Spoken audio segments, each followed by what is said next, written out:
Je m'appelle Hamid. J'étais un soldat respecté, formé à l'obéissance, à la prière 5 fois par jour et à la défense de mon pays avec honneur. J'ai grandi en croyant que c'était tout ce qui comptait, le devoir, la discipline, le dévouement. Mais à l'intérieur, il y avait toujours un vide, une absence silencieuse, comme s'il manquait quelque chose d'essentiel, même quand tout semblait parfait de l'extérieur.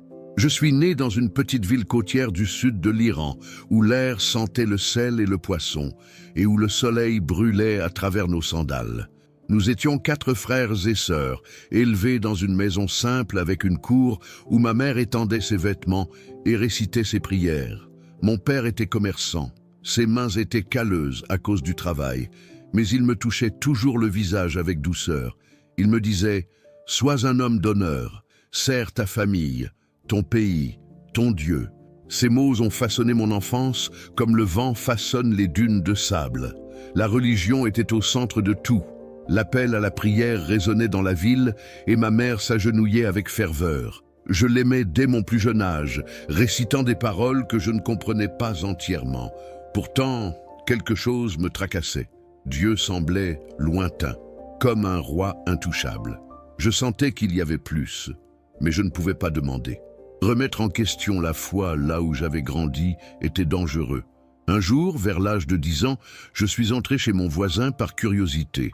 Aram était un chrétien assyrien, un vieil homme bienveillant. Sur le mur du salon, j'ai vu quelque chose qui m'a interpellé. Une petite croix en bois toute simple. Mais il y avait quelque chose, une chaleur, une présence. Je lui ai demandé ce que c'était.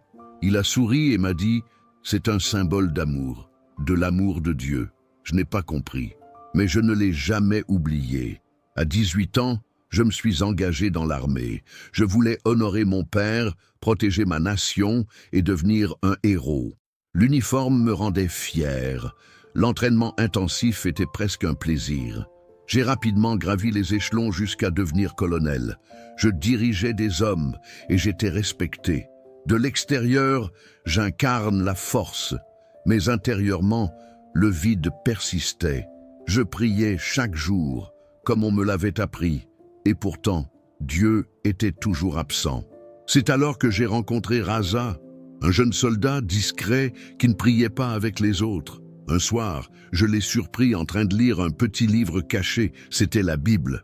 J'aurais dû le dénoncer, mais il y avait quelque chose dans son regard, la paix, un calme qui m'a hanté pendant des semaines. Peu après, j'ai rencontré Arlette. C'était une chrétienne, forte, courageuse, sereine. Elle parlait de Jésus comme s'il était un proche, un présent. « Il est mort pour nous », m'a-t-elle dit un jour, avec une conviction qui m'a désarmé. Pourquoi ? Pourquoi Dieu mourrait-il? Pour moi, cela m'a brisé. Nous nous sommes mariés. Mes parents ne l'ont pas bien pris. Mais avec elle, il y avait la vérité. Il y avait quelque chose de vrai. Lors de notre première nuit ensemble, elle m'a pris la main et a prié. « Jésus, merci pour Hamid, pour notre amour, pour cette nouvelle vie. » Elle n'a pas récité, elle a parlé à Dieu. J'ai observé en silence, envieux de leur intimité. Petit à petit, j'ai commencé à lire sa Bible en secret. D'abord par curiosité, puis par nécessité. Un verset m'a frappé comme une plaie ouverte. « Je suis le chemin, la vérité et la vie. Nul ne vient au Père que par moi. » C'était comme si ces mots me transperçaient. J'ai commencé à prier en secret. Non plus Allah, mais un Dieu que je n'avais pas encore rencontré. Un Dieu qui, pour la première fois, semblait m'entendre. Mais la peur régnait. J'étais officier dans l'armée iranienne. Être chrétien là-bas était considéré comme une trahison. Ils arrêteraient ma femme. Je perdrais tout. La nuit, je transpirais à grosses gouttes, écoutant la respiration calme d'Arlet à côté de moi. Un jour, elle m'a trouvé en train de lire la Bible. Au lieu de me gronder, elle s'est assise à côté de moi et m'a dit « Jésus t'appelle Hamid. N'aie pas peur. » Cela m'a brisé. J'ai commencé à lutter contre moi-même. Tout ce qu'on m'avait appris, tout ce que j'avais construit, était en jeu. Mais plus je résistais, plus je ressentais cette présence. Une paix qui ne venait pas de moi. Tout a changé lors d'une mission de patrouille près de la frontière. Le froid de la nuit m'a transpercé les os. J'étais seul sous la tente, essayant de dormir, mais quelque chose me poussait sans cesse à genoux. Pour la première fois, j'ai crié sans masque, « Si le Seigneur est réel, montre-toi. Je suis perdu. Montre-moi le chemin. » Cette nuit-là, j'ai fait un rêve, un champ ouvert, un ciel dégagé, un vent léger, et devant moi, un homme. Il était vêtu de blanc. Son regard était à la fois feu et amour. Il a prononcé mon nom avec une tendresse qui m'a brisé. « Hamid, suis-moi. » Je le savais. C'était Jésus. Je suis tombé à genoux dans ce rêve et j'ai pleuré. Non pas de peur, mais de soulagement, comme si j'avais passé toute ma vie à sombrer et que j'avais enfin touché le vide. Je me suis réveillé, le visage ruisselant de larmes, le cœur battant la chamade. Le ciel était encore sombre, mais au fond de moi, j'avais l'impression que le soleil se levait. Pour la première fois, j'ai ressenti la paix, pas seulement le silence, mais une présence, une certitude. Jésus était réel, c'était le chemin, la vérité, la vie. J'ai murmuré, la voix brisée, « Je suis à toi », et c'était comme rentrer à la maison. Le lendemain, tout semblait différent. Les couleurs étaient plus vives, l'air était plus léger. J'avais envie de le crier au monde entier, mais je savais que j'étais en Iran, un endroit où la vérité pouvait tout coûter. De retour à la maison, je l'ai dit à Harley. Elle m'a serré si fort dans ses bras que j'avais du mal à respirer. Elle a pleuré comme si elle attendait ce moment depuis des années. « J'ai prié pour cela », a-t-elle murmuré. Nous avons prié ensemble et, pour la première fois, j'ai parlé à Jésus sans peur. Mais la peur n'a pas disparu, elle a juste changé de forme. J'ai cherché un pasteur local, Daniel, qui dirigeait une église clandestine. Un homme au visage marqué par la résistance, au regard calme et à la voix posée. Nous nous sommes réunis dans une petite pièce étouffante, les fenêtres voilées, l'odeur du thé et de la prudence emplissant l'air. Il a écouté mon histoire, puis m'a regardé en silence. « Es-tu prêt à suivre Jésus, quoi qu'il en coûte ?» J'ai pensé à tout, mon rang, mes parents, ma carrière et mon rêve. J'ai pensé à Harley. « Oui », ai-je dit. Et pour la première fois, ma voix est restée immobile. J'ai été baptisé cette nuit-là, en silence, dans une baignoire cachée derrière une porte verrouillée. Tandis que l'eau coulait sur mon visage, j'avais l'impression de purifier non seulement mon corps, mais aussi mon âme. Je n'étais plus seulement le colonel Hamid. J'étais un enfant de Dieu. Une nouvelle mission commençait, mais la joie s'accompagnait de la peur. J'étais chrétien et aussi colonel dans l'armée iranienne. Ma foi était devenue secrète. Je priais enfermé dans mon bureau, ma Bible cachée parmi des papiers. J'assistais à l'église clandestine de Daniel, où nous chantions des cantiques à voix basse et surveillions la porte comme si nous attendions des soldats à tout moment.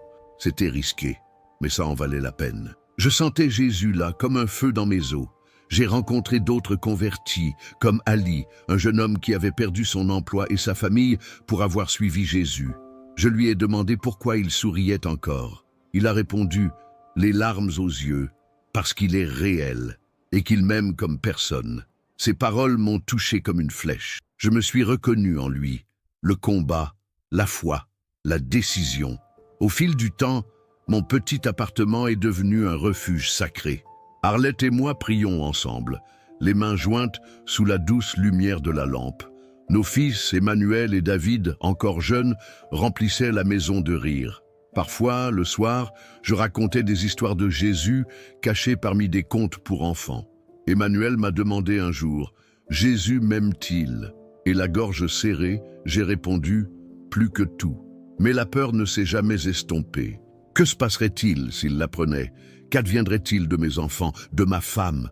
Lors de nos réunions secrètes, j'ai vu du courage sur des visages simples. Sarah, qui avait perdu son fils à cause de sa foi. Raza, le jeune homme que j'avais surpris en train de lire la Bible des années auparavant, était désormais un frère en Christ. Nous risquions tous le tout pour le tout, car nous avions trouvé la vérité. Un soir, un jeune soldat, Hussein, est venu me voir. Il tremblait en me racontant qu'il avait trouvé une Bible cachée dans un marché. « Est-ce qu'il existe ?» a-t-il demandé presque en larmes. Je l'ai regardé dans les yeux et j'ai dit « Oui, Jésus existe et il t'aime. » Le soir même, je l'ai baptisé, les larmes aux yeux. C'était comme si j'avais accompli la mission la plus importante de ma vie. Mais les regards se sont mis à nous suivre. Des soldats m'observaient. Un jour, lors d'une inspection, un officier a trouvé ma Bible cachée. « Ah, qu'est-ce que c'est, colonel ?» a-t-il demandé. Mes mains sont devenues froides. J'ai répondu avec un calme acquis, un cadeau de la famille de ma femme. Il m'a regardé fixement, puis me l'a rendu. Intérieurement, je tremblais. Extérieurement, je tenais bon. Cette nuit-là, j'ai serré Harley contre moi et j'ai pleuré. J'ai peur. Elle m'a embrassé sur le front et m'a dit « Jésus est avec nous. Il est plus grand que la peur. » Je voulais y croire, mais le poids du secret m'écrasait. Et pourtant, je n'ai pas arrêté. J'ai continué à animer de petites études bibliques avec Raza et Hussein. Un jour, il m'a regardé droit dans les yeux et m'a dit « Tu n'es pas qu'un colonel, tu es un homme de Dieu. » Cela m'a brisé. Je ne me contentais pas de cacher ma foi. Je la vivais, même dans l'obscurité. Mais les ombres se rapprochaient. Harley le sentit la première. « Il te surveille », dit-elle sérieusement en me tenant la main. Je le sentais aussi. Le silence avait changé de ton. « Et maintenant ?» demandai-je. Elle répondit sans hésiter « Nous avons confiance en Jésus, même quand le chemin est obscur. » Et le chemin devint sombre. Je l'ignorais, mais la tempête avait déjà commencé. Le jour où j'ai été démasqué a été un coup de tonnerre. C'était en septembre 2004. Nous étions réunis en secret, chantant doucement. L'air était lourd, les fenêtres étaient obstruées. Des mains se levaient en signe de louange, et puis la porte a explosé. Les soldats ont pris d'assaut les lieux, cris, confusion, leurs armes nous saisissent. Ils m'ont jeté à terre. Moi, le colonel Hamid Pormand, un homme d'honneur, désormais un traître aux yeux de mon pays, mais même sur ce sol froid, avec son cœur en panique et son monde qui s'écroulait, une chose était claire, je n'étais pas seul, Jésus était là avec moi, et la vraie bataille ne faisait que commencer. C'est l'histoire de la façon dont j'ai tout perdu, mon poste, mon nom, ma maison, et de la façon dont Jésus m'a aidé à traverser les jours les plus sombres de ma vie. Nous étions à un rassemblement secret de chrétiens venus de tout le pays. C'était rare, précieux. Le pasteur Daniel a parlé de l'amour de Jésus et je me suis sentie vivante, entourée de personnes partageant la même foi. Arlette et les garçons étaient rentrés et j'avais promis d'être de retour avant l'aube. Mais au milieu de la prière, le sol sembla trembler. Des bottes claquaient dehors. La porte était enfoncée. Des soldats se précipitèrent à l'intérieur, fusils au poing. Ils criaient à personne de bouger. Mon sang se glaça. Je connaissais ces hommes. Ce n'étaient pas mes soldats, mais ils étaient comme moi, dressés à obéir, à se méfier. Ils nous ont alignés contre le mur, fouillant dans des sacs, déchirant des Bibles et dispersant des recueils de cantiques par terre. L'un d'eux s'est approché de moi, les yeux plissés. « Êtes-vous le colonel Hamid Pormand ?» J'ai hoché la tête, la gorge sèche. « Vous venez avec nous ?» Ils m'ont menotté. Le froid du métal contre ma peau ne m'a pas fait autant mal que la peur qui me rongeait la poitrine. J'ai regardé le pasteur Daniel une dernière fois. Il était calme, priant en silence. Tandis qu'il me poussait dans la camionnette, je me suis répété les paroles de Jésus. « Je suis le chemin, la vérité et la vie. » On m'a emmené à la prison des vins, une sombre forteresse connue pour dévorer les âmes. Les portes se sont refermées derrière moi dans un bruit sourd et glacial. La cellule était petite et humide, avec un matelas fin et un seau dans un coin. Je me suis assis par terre, la poussière du monde encore collée à mon uniforme. J'ai fermé les yeux et murmuré « Seigneur, es-tu là ?» Le silence répondit. Mais il y avait la paix, comme une bougie qui refuse de s'éteindre. Les interrogatoires ont commencé, des voix dures, des questions acerbes. Pourquoi as-tu trahi l'islam? Comment as-tu pu être chrétien et colonel? Je suis resté silencieux. J'aurais voulu crier que Jésus était la vérité, que je n'étais pas un traître, mais j'ai tenu bon. Je savais que pour eux, ma foi était un crime. Un jour, ils ont jeté ma Bible par terre, les pages volant comme des feuilles sèches. J'ai lutté pour ne pas pleurer. Mais au fond de moi, j'ai entendu ces mots. Heureux ceux qui sont persécutés pour la justice. La pire douleur était de penser à ma famille. Harley et les garçons avaient été renvoyés du foyer militaire. Elle allait devoir expliquer ce qui s'était passé. J'imaginais Emmanuel, le visage meurtri par les années passées, entendant à nouveau qu'il était un sale chrétien. Maintenant, à cause de moi, il souffrirait encore plus. Je suis tombé à genoux et j'ai pleuré. Jésus, protège-les. Ils ne méritent pas ça. Pourtant, au milieu de la douleur, j'ai senti quelque chose. Une main invisible sur mon épaule. Le souvenir du rêve de 1990 m'est revenu. Jésus me disait « Suis-moi ». Je l'avais choisi et je le choisirai à nouveau. En février 2005, j'ai été jugé. Le tribunal était froid. Le juge était impassible. Il m'accuse d'avoir trahi l'armée et d'avoir caché ma conversion. J'ai essayé d'expliquer que mes supérieurs étaient au courant, qu'ils m'avaient exempté du jeûne du Ramadan. Mais personne ne m'a écouté. Ils m'ont présenté au juge, sans uniforme, sans dignité, juste un prisonnier, les mains menottées. 3 ans de prison, démobilisation. Ma pension serait terminée. Ma famille perdrait tout. J'ai fermé les yeux et je me suis souvenu des paroles d'Harley. Jésus en vaut la peine. Et j'ai su qu'elle avait raison.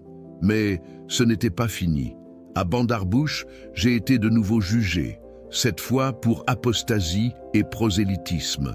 La peine aurait pu être la mort. En conduisant, regardant par la fenêtre le désert sans fin, je pensais aux garçons qui grandissaient sans moi. Je pensais à Harley, à ses prières qui traversaient les murs. À l'audience, je suis resté debout. Ils m'ont accusé d'avoir abandonné l'islam et de propager des mensonges. Et j'ai fermement déclaré « Je suis Jésus parce qu'il est la vérité, le seul chemin vers Dieu. » Silence. Et pendant un instant, j'ai eu l'impression qu'il était à mes côtés, comme la première fois dans mon rêve. Il parlait de l'église secrète, de Hussein, le soldat que j'avais baptisé.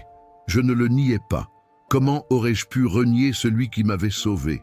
Mais au fond de moi, j'avais peur. Et si c'était ma condamnation à mort? En prison, un autre détenu chrétien m'a glissé un passage caché des Écritures. Le psaume 23. Même si je marche dans la vallée de l'ombre de la mort, je ne crains aucun mal. Je l'ai lu comme si c'était de la nourriture. Puis vint le miracle. 28 mai 2005. Le juge m'a regardé et sa voix, presque humaine, a déclaré « Aucune accusation selon la charia ». J'ai été acquitté du chef d'apostasie. Je ne comprenais pas. Plus tard, j'ai appris que des chrétiens du monde entier priaient pour moi et m'appelaient.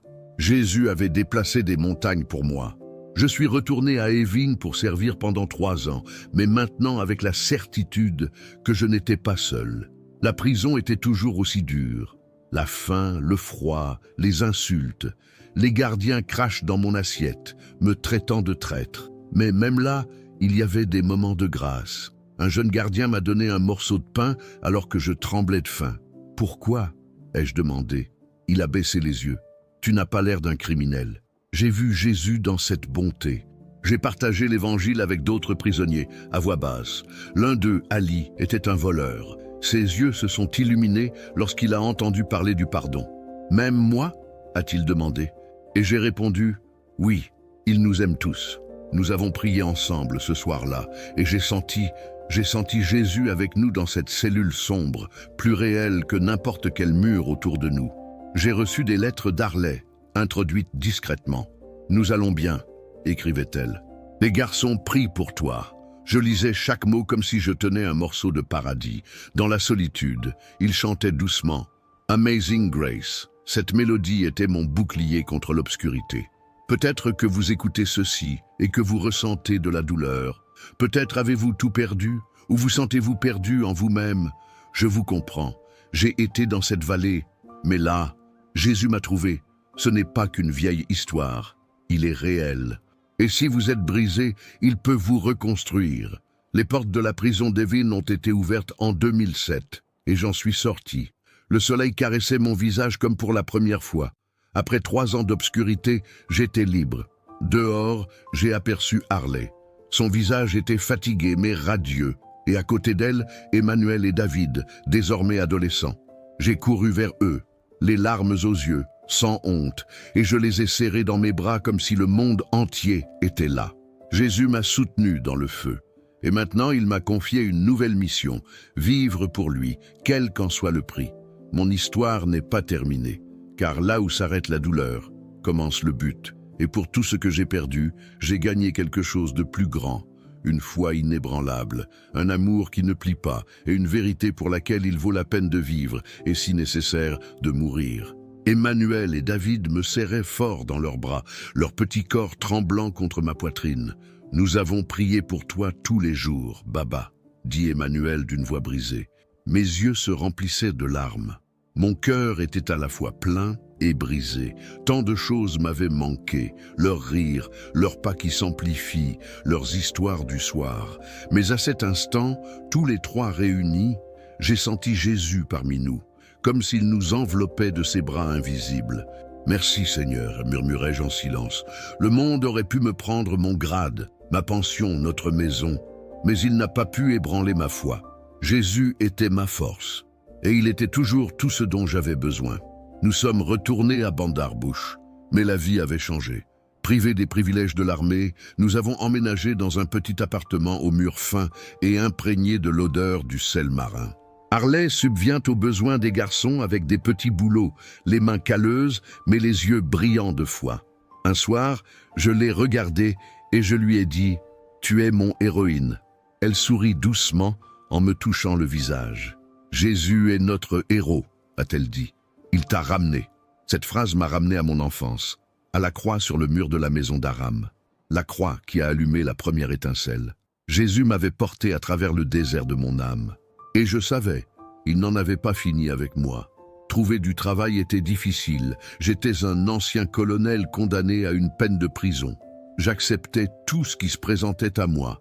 Décharger des cartons au port, réparer des bateaux, me salir les mains sans vergogne.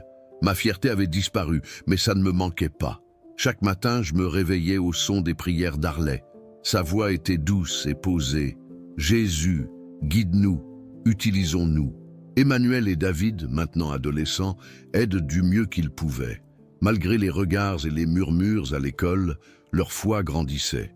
Un jour, David me regarda droit dans les yeux et me demanda « Es-tu toujours chrétien, Baba ?» J'ai dégluti avec difficulté. « Je le suis, je le serai toujours. Jésus est la vérité, mon fils. Il vaut tout. » Je leur ai parlé de la prison, du passage de la Bible contenant le psaume 23, du gardien qui m'a donné du pain, d'Ali, le voleur qui a trouvé le pardon. J'ai vu leurs yeux s'illuminer. Ils apprenaient ce que j'avais découvert. Jésus mérite tous les sacrifices.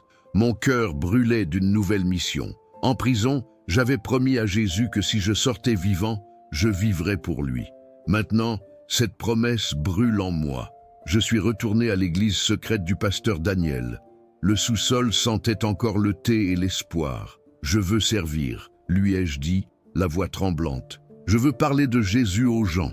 Daniel sourit. Tu sers déjà, Hamid, ta vie est un témoignage. Il m'a proposé de devenir pasteur laïque. J'ai hésité. Je me souvenais des soldats, du froid des vins, de la douleur. Mais je me souvenais aussi des paroles de Jésus. Allez et faites des disciples. J'ai pris une grande inspiration. Oui, nous avons commencé à nous retrouver dans différentes maisons, toujours la nuit, rideaux fermés, à voix basse. Je racontais mon histoire. Celle du garçon qui priait sans rien ressentir. Celle du colonel qui trouva la foi dans un rêve. Celle du prisonnier qui vit des miracles dans l'obscurité. Un jour, une jeune femme est entrée, nerveuse, son voile serré autour de la tête. « Jésus est-il vraiment le chemin ?» a-t-elle demandé, la voix presque brisée. Je l'ai regardée dans les yeux. « Oui, c'est le chemin, et il t'aime. » Elle a pleuré. Et cette nuit-là, elle lui a donné sa vie. Je l'ai baptisée en silence, l'eau coulant entre des larmes de paix. Maintenant, je ne cachais plus ma foi. Je la vivais. Et puis, quelque chose que je n'avais jamais prévu s'est produit. Un homme entre dans notre réunion. Son visage m'était familier, bien que plus âgé. C'était Raza, non pas le soldat que j'avais connu, mais l'officier qui m'avait dénoncé des années auparavant. Mon cœur s'arrêta. Il m'entraîna dehors, dans l'air froid de la nuit. « Je t'ai trahi », dit-il, les yeux baissés. Je pensais bien faire. Mon esprit était empli de douleur, mais aussi des paroles de Jésus. « Pardonne, et tu seras pardonné. » J'ai pris une grande inspiration. « Je te pardonne. » Il est tombé à genoux en pleurant. « J'ai lu la Bible, a-t-il murmuré. « Je veux ce que tu as. » Nous avons prié ensemble, et il a donné sa vie à Jésus. Debout là, l'un dans les bras de l'autre, deux âmes brisées guéries, j'ai ressenti Jésus comme jamais auparavant. Le pardon m'a libéré. Mon histoire a commencé à voyager au-delà des frontières. Des lettres arrivaient cachées de lieux que je ne connaissais que par les cartes, l'Amérique, l'Europe, l'Australie. Les gens disaient avoir prié pour moi, que ma foi les avait inspirés. Une femme a écrit « Votre histoire m'a fait aimer davantage Jésus ». J'ai lu la lettre à Harley, les larmes aux yeux. Elle a souri. Il se sert de toi, Hamid. Et puis, j'ai compris. La douleur, l'emprisonnement, la perte, rien de tout cela n'a été vain. C'était un autel, une scène pour montrer qui est Jésus. Un soir, prêchant devant 20 personnes dans un sous-sol, j'ai regardé chaque visage illuminé par une bougie. J'ai parlé des vins, du juge, de la vraie liberté. Jésus est la vérité, ai-je dit. Il vaut toutes les larmes, toutes les peurs. Un homme au fond de la salle s'est levé, les yeux pleins de larmes. « Je veux le rencontrer », a-t-il dit. Nous avons prié ensemble, et là, une autre âme s'est abandonnée à l'amour du Christ. J'ai alors compris que je n'étais plus colonel. Je menais désormais une mission plus grande, une mission éternelle. Notre vie est restée simple. Nous étions toujours vigilants, toujours en prière.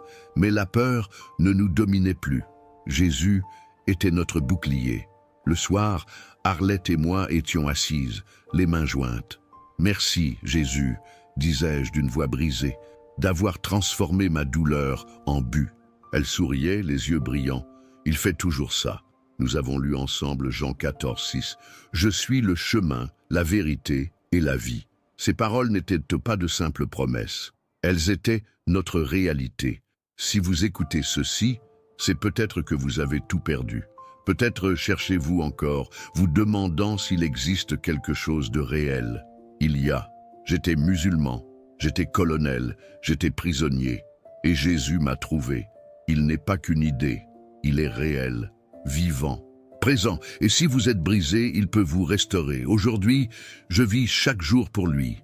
Je partage sa vérité à voix basse, dans des prières secrètes, dans des gestes d'amour. J'ai beaucoup perdu, mais j'ai gagné davantage. J'ai gagné la paix, un but, un sauveur qui ne m'abandonne jamais.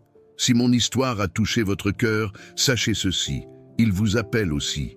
C'est le chemin, la vérité, la vie, et ça en vaut la peine. Et il t'attend.